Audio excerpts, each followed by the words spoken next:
everybody. Welcome to this Small Business Saturday version of the Furthermore podcast. I'm so excited that you are here with me. And this is going to be a conversation that I taped actually on Monday with the former Secretary of Housing and Urban Development, Dr. Ben Carson. And I just thought it was such an incredible conversation. And he has such keen and timely and thoughtful insight into so many issues facing our nation.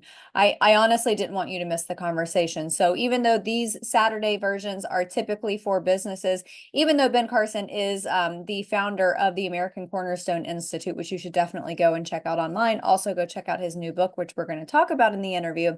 But I wanted to make sure that you caught this interview. So we're going to be back with that in just a few moments after this break.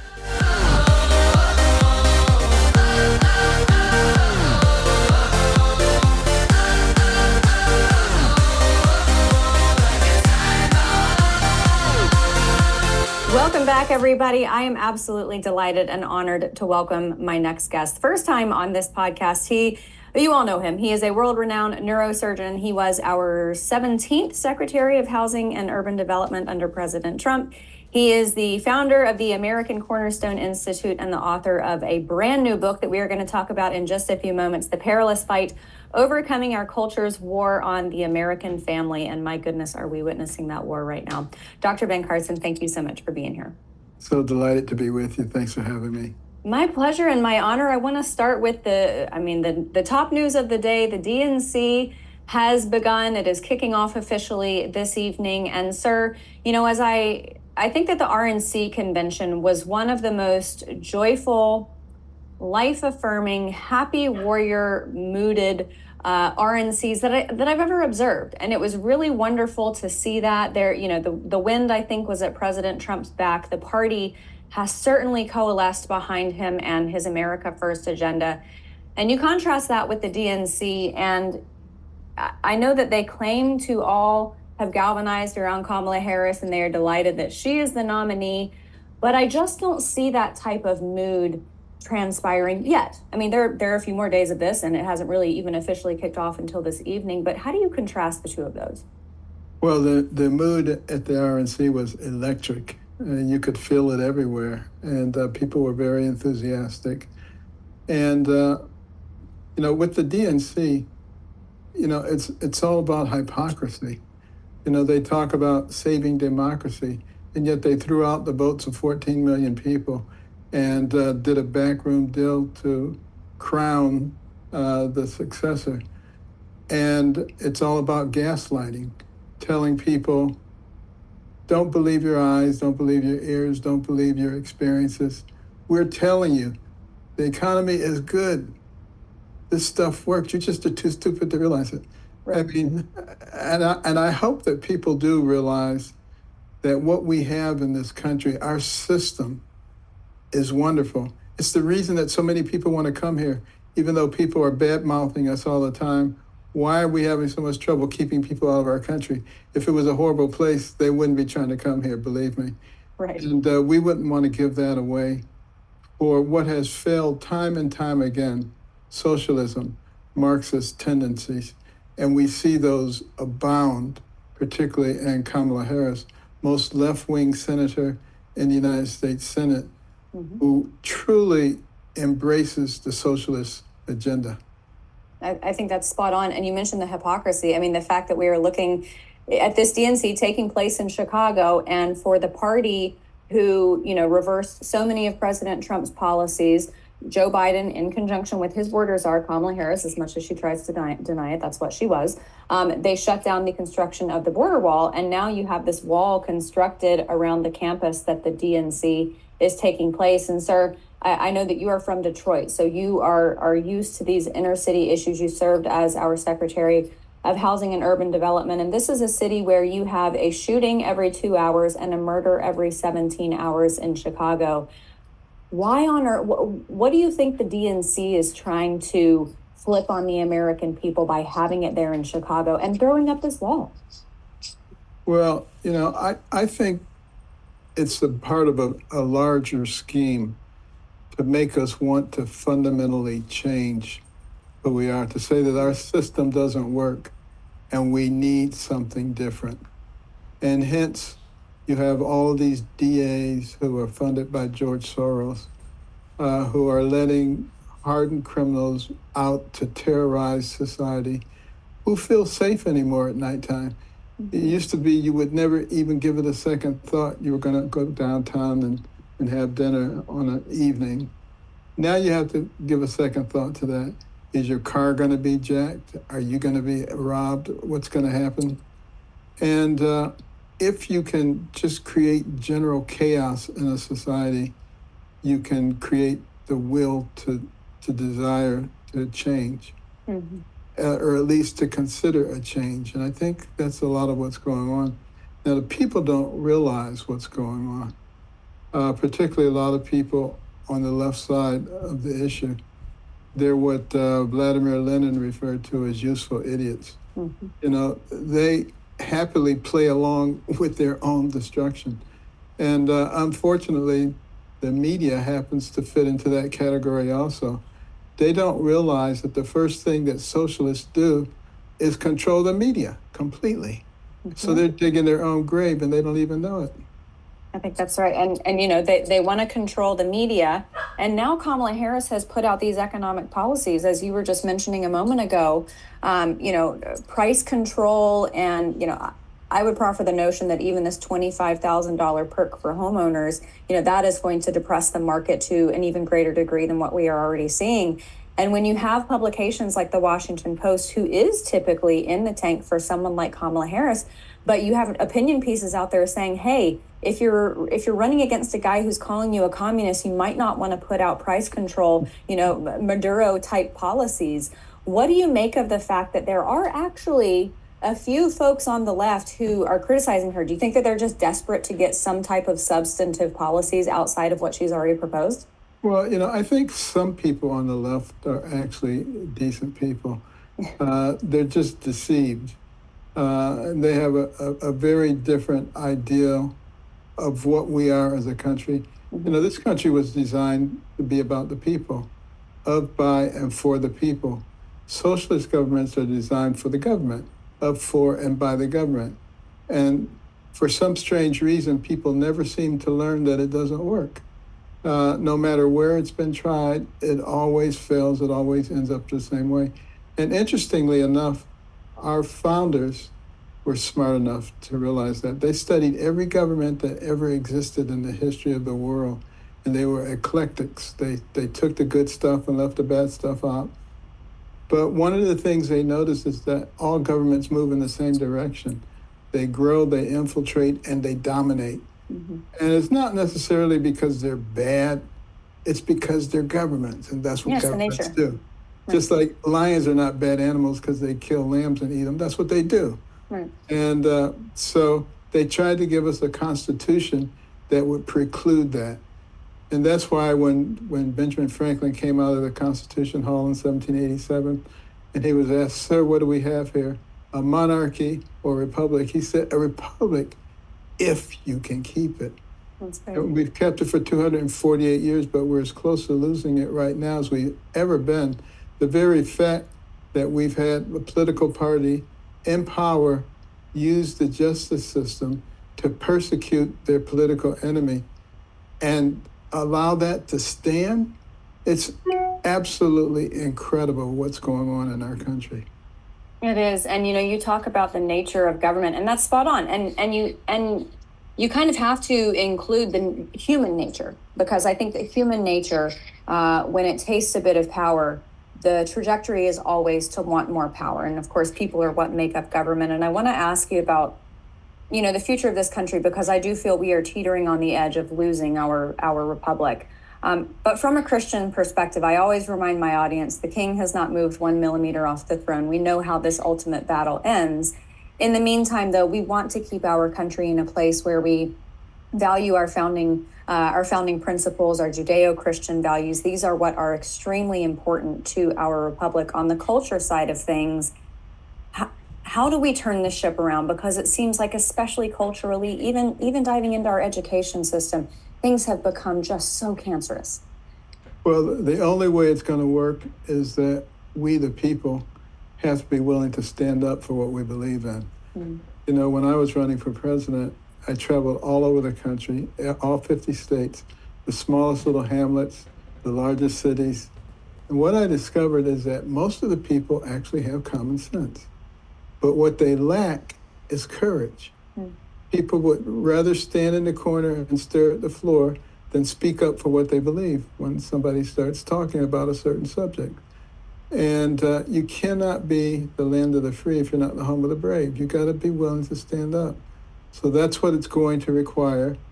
It's going to require that at the level of the churches also. You know, it was interesting that when Alexis de Tocqueville came to study our country, because the Europeans were so fascinated as to how this nation, barely 50 years old, was already competing with them on every level.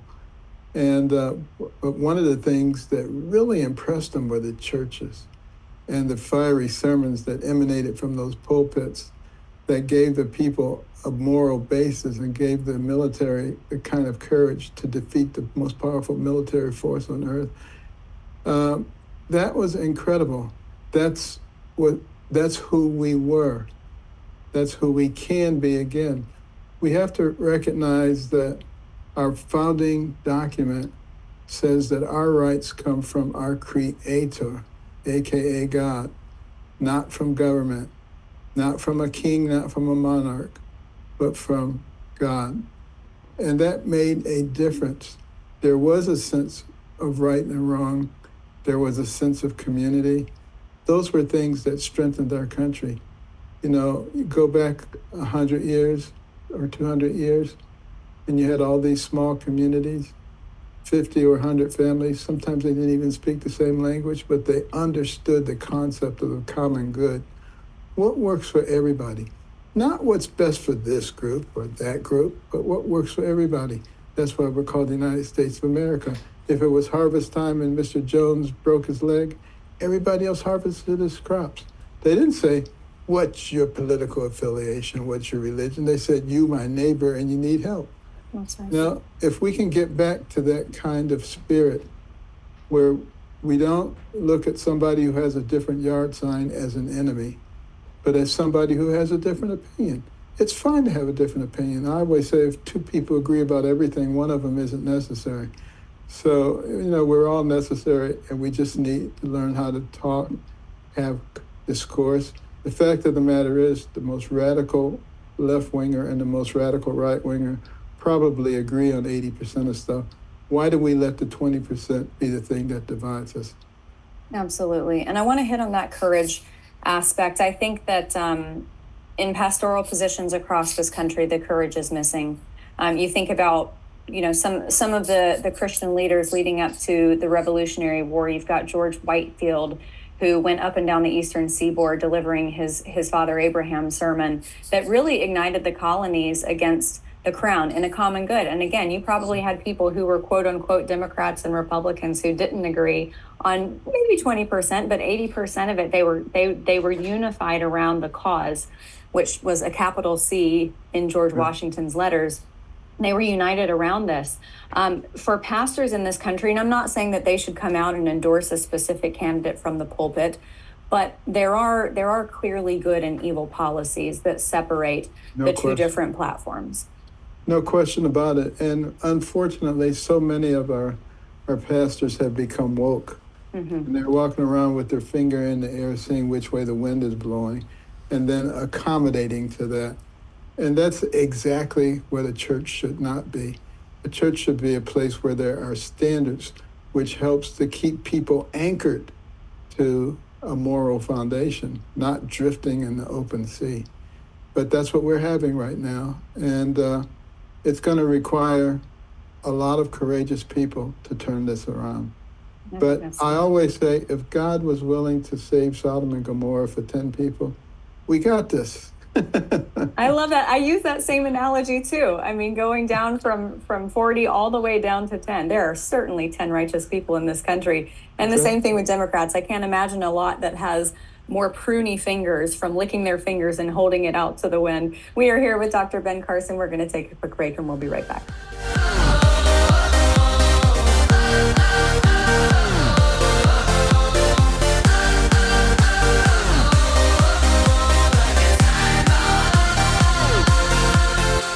Welcome back, everybody. Thank you so much for being here, Dr. Carson. I want to ask you about President Trump and just the Republican ability to further engage urban communities. You were talking about licking the finger and holding it to the wind to see which way the sentiment was going. President Trump, though, is someone who, while the left tries to deny this, has always tried to build up urban communities, even through his real estate developments before ever even considering political office. And I know that when he was in office, you were a huge part of that with the opportunity zones and so many of the initiatives that you instituted as HUD Secretary. What can President Trump do outside of reflecting on his record and with you at the head of HUD? I know that there are so many great things that he can emphasize out on the campaign trail, but, he went to East Harlem and had that meeting outside of that bodega. He went to the National Association of Black Journalists. Should he be doing more of these types of things to get his voice out there in the Black community? I think those things are absolutely critical, and particularly in this election, because you have Kamala Harris, who will take full advantage of the fact that she is Black and that she's a woman, and will try to use just those demographic factors to garner votes. And that's sad. Trump, I think one of the reasons that he's attractive to a lot of the minorities is because his philosophy is a rising tide lifts all boats. Mm-hmm. And, just like I was talking about with the early settlers, the common good, what's good for everybody. His policies, his tax policies, his removal of so many regulations, it really opened things up for everybody. The job market just exploded. Entrepreneurship exploded. All kinds of good things began to happen. People's income were up over 8%. And now look at what's happened. All of this is self-inflicted, all the things that are going on right now. If they really wanted to reverse it, all they have to do is go back to the Trump policies. Mm-hmm. They were logical, they made sense. And I just find it fascinating that the economists frequently say that the economy is cyclical, like a sine wave. And I don't believe that to be true. I believe what happens is sometimes you have people in charge of the government who know the economy and how it works, and then you have people who don't know. And it responds to that. It makes a very big difference, quite frankly. Having a businessman and somebody who's made payroll and who understands the market, who understands the relationship between energy independence and inflation, who understands that we are empowering Putin when we suppress our energy. And of course, that has ramifications on the battlefield. We're empowering Iran when we do things, and that will lead them more quickly to a nuclear weapon. And when Iran gets a nuclear weapon, they're not going to be deterred by the threat of mutual destruction. They don't care, because as far as they're concerned, if they get destroyed, they go to heaven and hit 72 virgins. So I don't think that that's going to be a deterrent for them. So we really should be much smarter. We need to be much smarter. We got to pray for smart leadership soon, because I don't think we can take this for much longer. I think that's right. And, people often ask me, what can I do? What can I do for my country? What can I do to help? And I say, spend your time on your knees in prayer, because, the nature of this world is that sin entered it, and we are contending with the enemy at every point that we are contending for our country. So that's, to me, the only remedy. I want to ask you about the perception of DNC versus RNC, Democrats versus Republicans, Kamala Harris versus Donald Trump. The perception that Donald Trump is the one who stands for the elites. I saw a breakdown of different companies that donate to each of the two candidates, Kamala Harris or Donald Trump. And it was amazing to see these large corporations that 99 out of 100 were donating to Kamala Harris. And, at the RNC, you had a lot of wonderful, acclaimed people like yourself who spoke at the RNC, but the majority of the speakers were the everyman and the everywoman, people who were just experiencing economic strife under this president, under this administration, the victims of crime, family members who died, Gold Star family members. And you compare that to the DNC, where they are going to have a star-studded lineup. They're going to have celebrities from Hollywood. How do you think Exactly. that looks to the Democrat voter? Because I know to the average American voter, it probably looks pretty snotty that the DNC has all these celebrities. But do you think that it resonates at all with Democrats that that's what the DNC has become? Well, so many people are impressed by celebrity that they Mm-hmm. don't really stop and think about it. But I hope a lot of people will see it. One of the things that really impressed me, I spent a lot of time with Donald Trump going out to different areas during his administration. And, he would talk to the common people, and he was truly interested in what they had to say. I mean, this was not fake stuff. And, when I was around him at Mar-a-Lago and places, he knew those people who parked the cars and the people who picked up the dishes. He knew who they were. He knew their names. I mean, that tells you a lot about a person. And I hope that people see the difference. Now, growing up as a Democrat myself, uh, Detroit, Boston, New Haven, Ann Arbor, Baltimore, I was pretty dyed in the wool as a Democrat, and you just kind of accepted things. These are the leaders, they know what they're talking about, so just accept it. And then I did something that you're not supposed to do as a Democrat. I listened to a Republican. I Shame listened on to, you. I listened to Ronald Reagan. And I said, gosh, he sounds just like my mother. Logical, common sense. He's not a racist. He's not a horrible person like they say he is. And from that point on, I began to really analyze things for myself instead of just accepting what was said.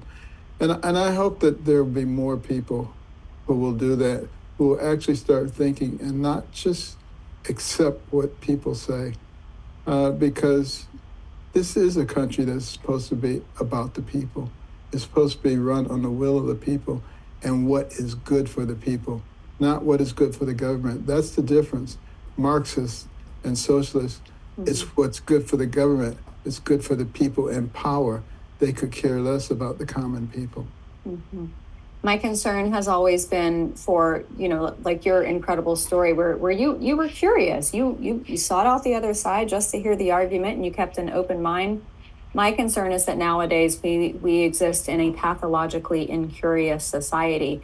The good thing that we have going for us, though, as far as encouraging people to be independent thinkers, is that I do think things have gotten so bad, especially economically, where people are like, okay, there has to be something better out there. We've been told these policies by the Democrats. I've been a Democrat voter for decades, and yet it's just not working for me. So I hope you're right. I hope that people are more curious about that. I want to close talking about your book, The Perilous Fight: Overcoming Our Culture's War on the American Family. Dr. Carson, this is something that my mom used to say all the time before I even ever came in politics. And it became so trite that I used to roll my eyes. And she would talk about how the downfall of this country was going to be the breakdown of the American family.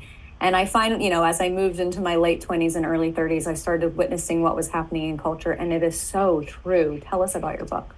Absolutely. Well, I wrote that book because I realized that America is the only thing that stands in the way of one world government. Mm. And we can't be brought into alignment militarily. We're much too strong. So the only way to do that is to break us down from inside, divide and conquer. And what is the foundation of every nation? It is the communities, and the foundation of the communities are the families they're in. And we see the traditional families breaking down very rapidly. We only have 23.1 million traditional nuclear families left. And you'll notice that you turn the television on, within 5 minutes, they introduce an alternative to the traditional nuclear family, Mhm. not only as acceptable, but perhaps as preferable anymore. And this is what our kids are growing up with. And, where are values passed on? Families, family relationships, at the dinner table, sharing experiences, sharing knowledge and wisdom, sharing patriotism. And when we allow those things to depart from us, you have to get your values from someplace. If you don't get them from the family, you're going to get them from somewhere else. And unfortunately, the internet, social media, places like that are not necessarily the best places to get those. And we're seeing it play out on our college campuses. These youngsters who are so easily swayed because they don't have a solid anchor. They don't know American history. Have you noticed those man on the street interviews? They have no idea what's going on. And of course, your history gives you your identity, and your identity gives you your beliefs. So if you don't have a solid belief system, you're easily influenced by every wind that passes by. And so you see kids out there supporting a terrorist organization like Hamas and have no idea of the history of anti-Semitism, the kind of horrors that it has led to in the past, and how we should be thinking about these kinds of things. For a cultural reference, to quote the esteemed poets behind the early 2000s rap group Yin Yang Twins, they have a song where they talk about how kids are no longer gleaning their values from preachers and teachers, that it's coming from rappers and the bleachers. And I think that culture plays such a huge role in what we are seeing with the breakdown of the family. What was the final impetus? Because things have been moving in this direction culturally for a while. What was the final straw that you said, you know what, I got to write a book about this? Well, the final straw was seeing what they're doing to our children. I mean, can you imagine being a child in today's environment? And, you know, the human brain develops very rapidly, starting with conception, millions of neurons a day. Pretty soon, billions of neurons a day. And it continues to develop right into your mid to late 20s. And here we are taking children, 9, 10, 11, 12, 13 years old, with undeveloped brains, and asking them to make life-altering decisions that cannot be changed. Right. And here we wind up with all these kids with severe mental disturbances, suicides and suicide attempts. And in many cases, their parents haven't even been involved. I mean, this is absolutely absurd. And this is sort of like the maximum effect of what happens when we allow our families to be destroyed, our family relationships to be destroyed, and to be taken over by external forces. Does it feel like to you, because, you know, at some point the world will end, and I know people are talking about how we see so many indications of end times, but, you know, things have happened throughout of obviously our lifetimes, but the last, 2,000, 3,000 years, and beyond that, biblically. And it does kind of feel like, though, that the birth pangs, the contractions are getting closer together. Do you agree? They are. I mean, the Bible says before the end, it will be like the days of Noah, with evil everywhere. Right is wrong, wrong is right. Everything is turned upside down. Logic is just thrown out the window. All of those things seem to be going on right now, quite frankly.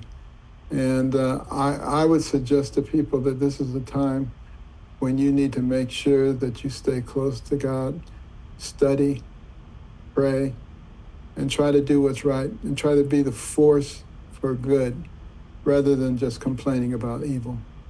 Amen. Amen. Those are wonderful. That's just wonderful wisdom. Dr. Carson, you were in a class all your own, and we just loved having you here. Thank you so much for being here, sir, and we'll hopefully get you back on again soon. I know you're very busy, but we'll try to squeeze in again soon. Well, thank you for being a patriot also. Thank you, sir. Likewise. Take care.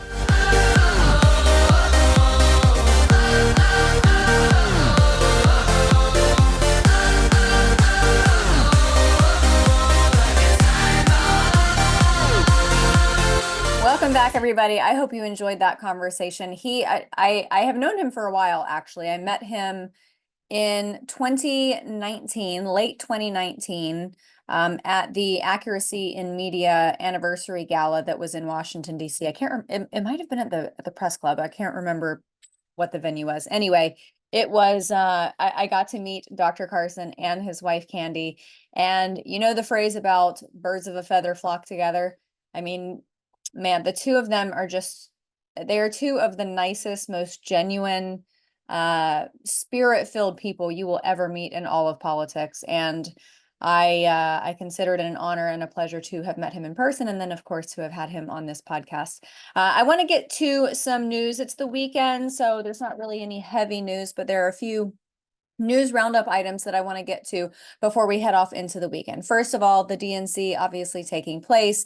And, about a month ago, let's see, what was that? The 15th through the 19th was the RNC. So yeah, about a month ago. And it was incredible. I was there on the ground and it was unified and joyful and happy warriors, and the wind was in their sails. I mean, my goodness, this was just a few days after the attempt on President Trump's life. Joe Biden was still the nominee at that time, but Joe Biden was suffering sorely in the polls. And then, of course, we remember the Sunday after the RNC convention is when Joe Biden put out that very strange message on social media saying that he was stepping down. And then the subsequent message that was like, oops, oh yeah, and I'm endorsing Kamala Harris. So now at the DNC, which if you have been watching any of the coverage, especially outside of it, the violent protests by these pro-Palestinian morons.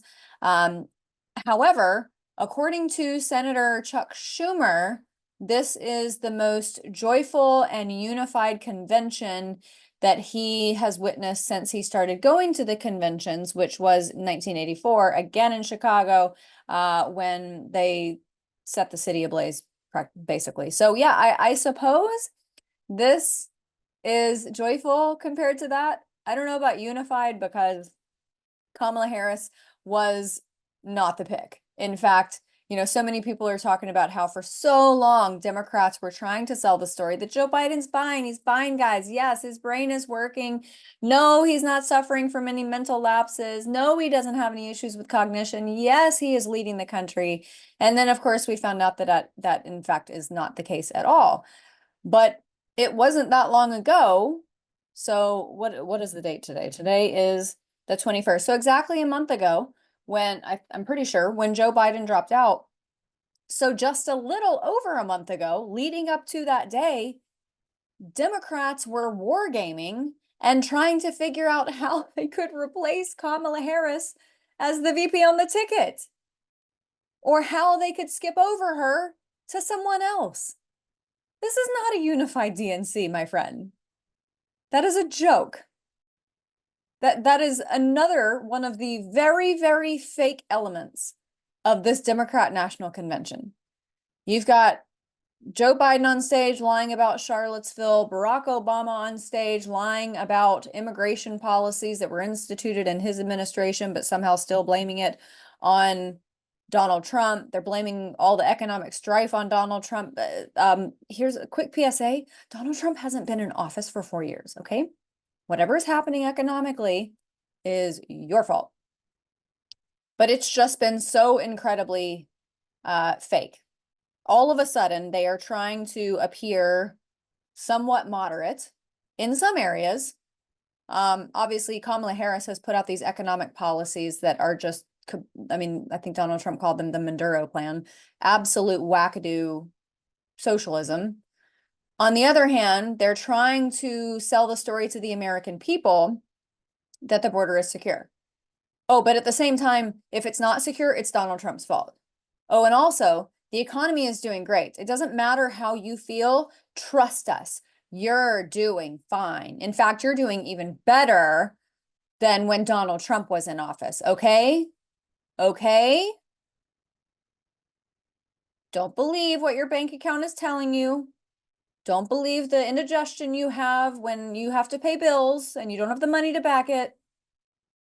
Don't ignore all that. You're doing great, okay? You're just too stupid to realize it.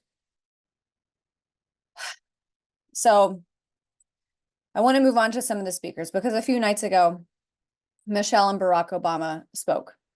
And, this was supposed to be, I think that this was kind of part of the agreement of Joe Biden stepping down, that the DNC would be his final farewell, this huge celebration in his honor, thanking him for his decades of experience in service to the nation, which we all know means in service to himself. He has become incredibly wealthy as a public servant. But it didn't turn out to be that at all.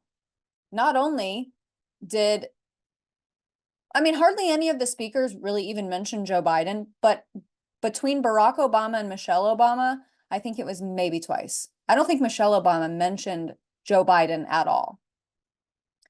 And another central theme of Barack and Michelle, they love to talk about going high, or, you know, what is it they say? When they go low, we go high. Well, that's out the window. That is completely out the window. You had Barack Obama making, pardon my language, penis jokes about Donald Trump, which is just infantile. It's beyond words. But they definitely were not taking the high road in any of this. And it's sad to see. It's sad to see that we are in this place where Democrats can only criticize things like that. And you have to think about it from a philosophical perspective. If Donald Trump was so bad for this country, if the things he did during his time in office were so bad for Americans, they wouldn't have to sell that to the American people. And not only that, they wouldn't have to sell these other stories. They wouldn't have to sell the lies about kids in cages in Charlottesville. They wouldn't have to be propagating these hoaxes if things were really that bad under Donald Trump. But they weren't bad under Donald Trump. They've been bad under Joe Biden. And no matter how many times the Biden administration puts out economic numbers and they try to tell you that you're doing well, you know, this unfortunately has been a repetitive headline under the Biden administration. Economic numbers is the headline. Economic numbers revised down. This has happened quarter after quarter, month after month with the jobs reports specifically. So in this latest report, they overestimated the job gains by 818,000. Nearly a million. Oh boy, so this data was released Wednesday, but the US economy added 818,000 fewer jobs than the government had previously put out there, than it had estimated from the spring of 2023 to the spring of 2024. So obviously the labor market is not nearly as strong as they would have you believe. According to the revised government data, employment growth from April 2023 to March of 2024 amounted to roughly 2.1 million jobs, a substantial downgrade from the originally reported 2.9 million jobs. Now, it's not like any of these jobs numbers matter as far as what we saw on stage at the DNC, because they're just arbitrarily choosing numbers and throwing them out there. You've got Joe Biden, who says that inflation was, what did he say it was, like 10%, 9% or something when he took over, when in fact it was less than 2%. Joe Biden, you're the one who actually spiked it at around 10%. Good job, bro. They are trying to sell the stories of the American people, but they're not even using tangible numbers. That's the scary thing.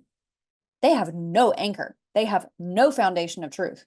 They don't even use the numbers. They just completely ignore them because they know that their supporters don't care. And they know that their supporters are pathologically incurious and that they won't even bother to look it up. That's the issue we are facing right now. I don't even think that this time around it's necessarily a political or an ideological issue or a theological issue. I honestly think it's a curiosity issue, because I think if you give people, for the most part, I do think that there are still some people who are so in the tank for Democrats that even if you smack them in the face with the truth, there is just there's a separation in their mind between what they so dearly hold to be true and the evidence that it's not. So with the exception of those people, I think that most people, if they found out the truth, I think that they are persuadable. I think that they are redeemable. My friend Chris calls them redeemable commies. But the issue is giving them the information. This is why I am constantly harping on people to get out there and talk to your neighbors, talk to your friends, because a lot of times the issue is not a difference of opinion. It is an absence of information on their part. And I know everyone who watches this podcast is so deeply ingrained and knowledgeable on all of the issues that this country is facing. But it's something you have to spread the information. Information from now, what are we, 75 days or something like that away from the election? From now until then, information, true information, facts, figures, data, statistics has to spread like wildfire. And look, when you use numbers, typically when you anchor your argument with numbers, that catches people's ear and that catches their interest. So arm yourself with a few facts and figures. I would say find two numbers that pertain to nearly every conversation that takes place. So, foreign policy, the economy, border security, blue city crime, Second Amendment, First Amendment, all of these issues, trans crap, all the woke garbage. Just arm yourself with a few facts and figures to bolster your argument, to anchor it, so that you can have these conversations with people from a knowledgeable standpoint. That's, look, just my 2/100ths of a dollar. All right. Thanks so much, everybody, for being here. I hope you're having a wonderful weekend, and we will be back on Monday, as we are every Monday, Wednesday, and Friday, with the audio version of this podcast. Furthermore, with Amanda Head, you can find it on all of the podcasting platforms, and then we'll have another Small Business Saturday video episode out next Saturday. Have a blessed weekend. I'll see you on Monday.